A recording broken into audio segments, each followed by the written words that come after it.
So you built an email list in the past, and for some reason, you stopped emailing them. Maybe life got in the way, or you just couldn't figure out what exactly to send them. And right now, the list is as dead as a doornail. Okay. You feel pain that such an asset that could be generating consistent revenue for you monthly is lying fallow, and you are helpless to not knowing what to do with it. Well, don't worry, you can revive that list. Yes, that cold, silent, forgotten group of people can turn into active and engaged subscribers again, okay? And not just engaged, but also buying from you too. In today's video, I'm going to show you exactly how to bring that dead email list back to life and get them listening to you like you are never gone, all right? I've done this multiple times for myself and for some clients. I have generated tens of thousands of dollars in new revenue just within 30 days of reactivating the dead list. So whatever I share here is 100% from experience, and it works if you follow it. And if you watch till the end, I'll even share my secret reactivation email series that I use, which has never failed me, okay? So if you're ready to dust off that old list and turn it into a revenue generating machine, stick with me. And if this is your first time here, make sure you hit that subscribe button so you never miss out on the email strategies I share here every week. Many people say that the things I share in my free videos are not even found in many paid courses. And that's true. So you don't want to miss any of them. Hit the subscribe button right now to stay in the loop, okay? It takes only a second. So go ahead and click it so we can continue. Done? All right, let's dive in.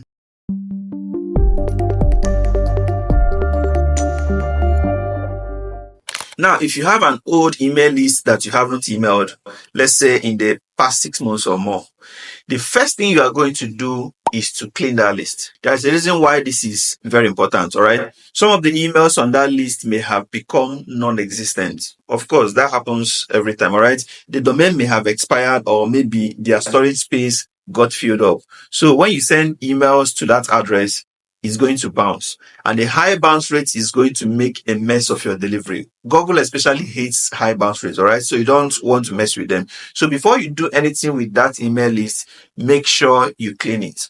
Now, there are many list cleaning tools out there: Never Bounce, Zero Bounce, Rion, Melgo, and so on. And most of them work very well and are easy to use. But the one I use and I consider my favorite is Rion. You'll find the link to it in the description section of the video, okay? Now, after you've cleaned the email list and gotten the safe and active ones, the next thing you are going to do is to re-upload it to your autoresponder or CRM. I'll be very honest here, this can sometimes be a pain. Email marketing platforms now are very strict when it comes to uploading an existing email list to their platform. And you know why?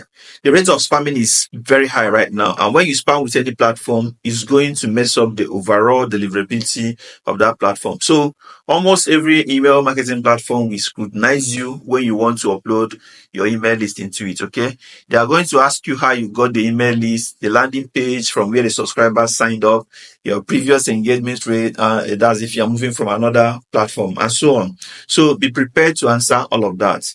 Now, for you, I'm going to assume that you legitimately got your email list, and so you should have valid answers to all of those questions, okay? Once you can prove that the email list is yours, they will approve your upload, okay? There is no special technical skill required to do this. For clients who have reactivated their inactive email list, I just tell the platform that the emails were already on their platform and that I just downloaded, cleaned it up, and re-upload it so that the delivery will be better. Now, when they hear that we are trying to even improve the deliverability, they will love it, all right? Now, after you've uploaded the emails, you should break them down into small segments. So if, for example, you uploaded 10,000 email addresses, you should segment them into smaller categories of 2,000 each. The thing is, if you've not been emailing your list in the past and you suddenly send a high volume email out from your domain, Google is going to flag a lot of your emails, okay? You see, Google these days is very strict on email delivery as they are working very hard to curb spam. So if there is a sudden spike in the emails coming from your domain, they will block a majority of it. And if this happens, your email marketing platform will get notified and put your account on hold.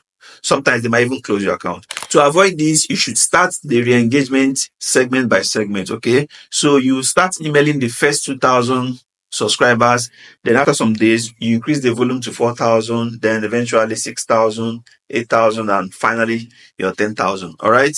So make sure that when you upload the list, you break it down into fragments and email them segment by segment. All right. Now, once you've done this, the next step is to send your first re-engagement email to them. Now, since it's been months or maybe even years since you last emailed them, there is 100% chance that they've forgotten about you, okay? They won't remember your name or when or how they got into your email list. So the first email you are going to send them will be a kind of reintroduction. You are going to remind them who you are and how they got into your email list, why you went away for so long, and why you are back to disturb them again, all right? The way you craft this email will determine if they will let you into their world again or simply tell you to get lost. They do it. So I usually make this email a bit fun and emotional. And very importantly, make sure you make it clear that they can leave if they want to. So you should provide a clear link for them to unsubscribe. All right. Now, you should expect that some of those subscribers will unsubscribe. Don't take it personal. All right. Some of them may not be interested in the content you might be sharing. They may have left your niche, or they may not have any interest again in solving that particular problem that made them join your list back when they did. So don't feel bad when a good number of them unsubscribe. All right. Just imagine abandoning your loved one or friends for a long time. They felt bad and managed to move on. Then suddenly you reappear out of the blues and you want to get back your spot in their heart. It's not going to be easy. So you have to be patient and worm your way into their heart again, okay? This is exactly what you are going to do with the email. Here's an example of the one I wrote for a client. Hey Mark, a few months ago, you signed up to my email list to receive advice that will help you lose weight and stay in shape. You believed I could help you, and that's why you trusted me with your email. And you are right. I had all the information you needed to make it happen, and I was gladly sharing them with you back then. But something happened.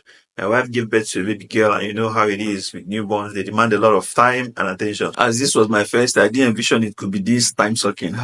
But it was an awesome experience though, and now I'm back.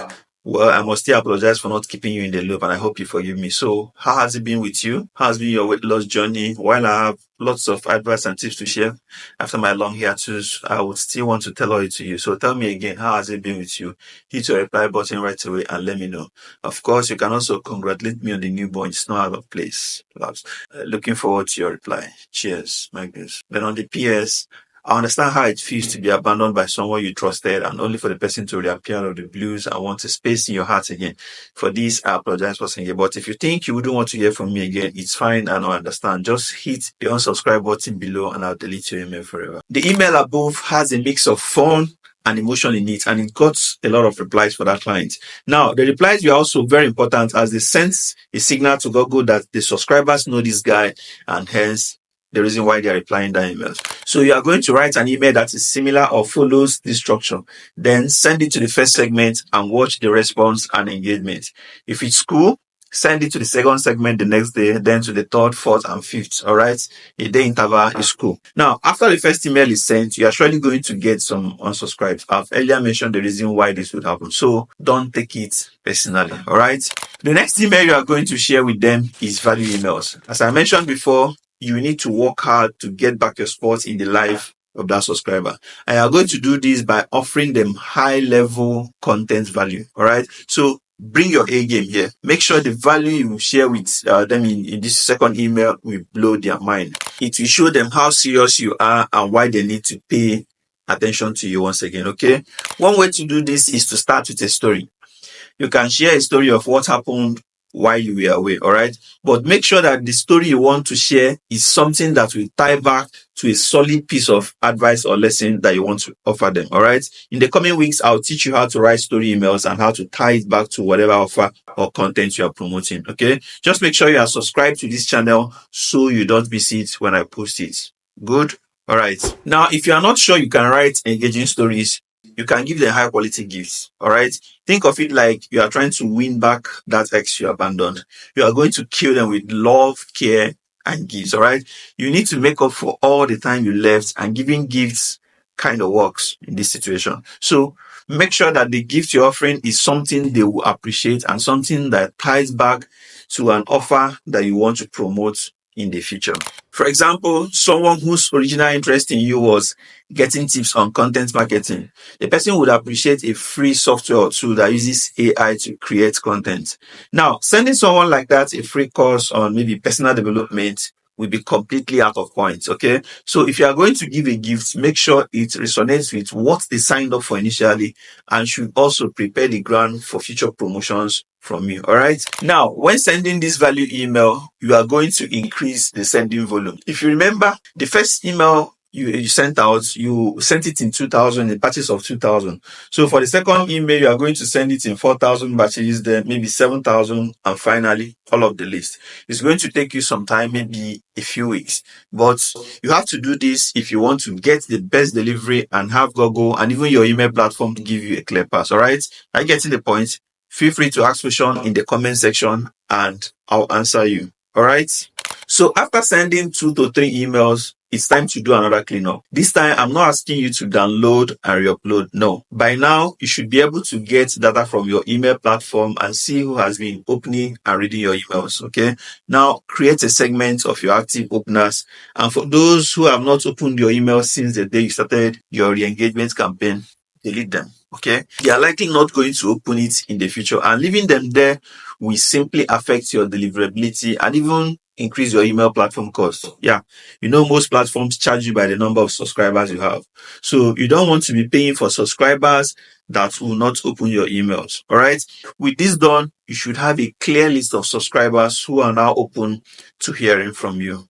After you send them a couple more value emails, you should try to monetize them. Yeah, the idea behind reactivating the dead email list is to generate revenue from them, isn't it? So you should send them an offer that they will be interested in. If you've invested enough into giving them value, then they will freely take you up on whatever offer you promote to them. Okay. And one last thing, don't ghost them again. All right. Keep emailing them often, share value, promote offers, share value, promote offers. You understand? Alternate it. That's how you keep getting consistent revenue from the email list. I'll make another video on how to come up with an email content plan to keep your email list active and warm. So make sure you subscribe to this channel so you don't miss the video when I create it. Yeah, click it right now. I don't want you to forget, all right? Click it right now. Subscribe. Cool. So just before I go, I know one thing you could struggle with in this entire process is writing the re-engagement emails that will get them to open up to you again. All right. But don't worry. I created a dead list reactivation email series which you can swipe. Okay. It comes with instructions on how you can use the template with AI to help you write your reactivation series in minutes. And most importantly, it's free. So check the link in the description to download it immediately. I'm tempted to put a price on it, but for now, it's still free. So it's best you hurry and download it now before I make it pay. All right. Click the link in the description box now to download it for free. Cheers and see you on the next one.